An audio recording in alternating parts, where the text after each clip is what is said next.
Hey all, Ethan here. Welcome back to Plan B, a series where I pretend to be someone worth listening to about art and life. This is the 8th episode of this show, which means it's been 2 months since I left my cushy tech job at Google to focus on creative pursuits. Somehow, a sixth of the year off work I'd budgeted for myself has already passed, and frankly, I'm confused. When I initially told friends I was making this change to my life, I often stressed how much I wanted to make original music, put out as many new songs as I could. The last time I'd used the name Okrins to release music was in 2020, 3 years ago. I needed to start writing ASAP. 2 months later though, not a lot has changed and there are no more new songs. It's hard to explain. I've certainly felt like I've been busy. Sure, I put out 11 videos, covered an 80s synth pop song, been honing my vocal skills, and playing a lot of guitar. But where's the music? How can I call myself a songwriter if I've thrown away everything in my life preventing me from writing songs and am still not writing songs? Truth is, I've always felt a little bit phony in my life. Skin deep. Many people feel imposter syndrome from time to time, but it's more than just that. Somehow I manage to always be busy and worried about getting things done, but at the same time, most of my work comes out rushed and my goals are left unfulfilled. It's hard to say exactly where all the time goes. It affects every part of my life.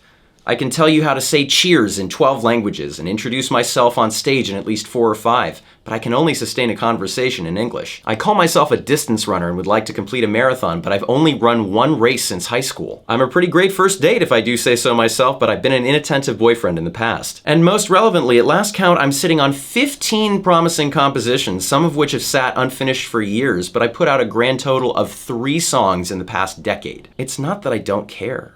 I care enormously. It feels like all I ever think about. It's just that I can't ever seem to catch up. As soon as a task can be put off, it vanishes behind more urgent things until the moment before it is due.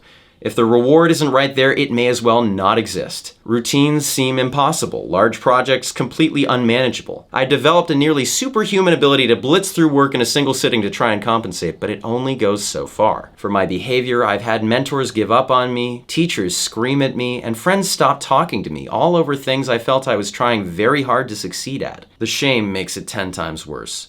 When you keep giving life your best shot and you always fall short, what's the point of trying at all? No matter what you do, it seems like you're doomed to be a fraud. Jack of all trades, master of none. All sizzle, no steak. If you're around my age and were online, I don't know, at all during the pandemic, there's a chance you've already figured out what I'm trying to say here. The truth is that I do know what my biggest issue is here. You may not know it from looking at me or my resume, but I am one of quite a few people diagnosed during the pandemic with untreated adult ADHD. Primarily inattentive type. However much I've compensated for it and masked it, it has wreaked havoc on my life since childhood. I'm talking about this all with you today, in part to erase the stigma of the condition, and in part to make others feel less alone. My diagnosis came in late 2021, a little over 2 years ago. Since then, I felt like I've gotten a bit of a new lease on life in some ways. Because of course, it's not really true that I'm doomed to be a phony or a fraud, not really true that I can't complete big projects or learn new skills. There is hope and recovery for people like me. But it takes hard work that it's pretty hard to sustain on top of a day job. And I'm finding even without a day job, it's not always steady progress. Now, describing all of the ways that I've learned to manage larger tasks and work with my particular brain over the past 2 years would take a very long time. If you want me to talk about this in future episodes, feel free to leave a comment. Probably the most helpful strategy for me, though, has been having others hold me accountable. And I guess that's where you all come in. 2 months ago, when I wrote the first script for this show, I wasn't sure I'd be able to post a video every week. But the promise I made to you back in episode 1 in early September and the lovely support I've received over the last 2 months have really kept me going, even on tight timelines.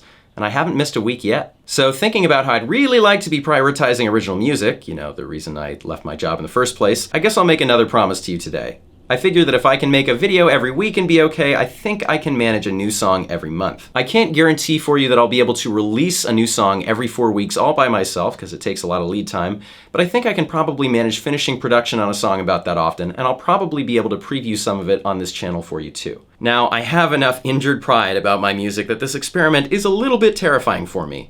And maybe it won't work out, but I won't know until I try, and I've been pretty happy with this sort of promise in the past. So here goes. Keep your eyes peeled for new music in November, and if not November, then December. Because at the end of the day, any one success is way less important than finding a way to pick yourself back up and try again every time.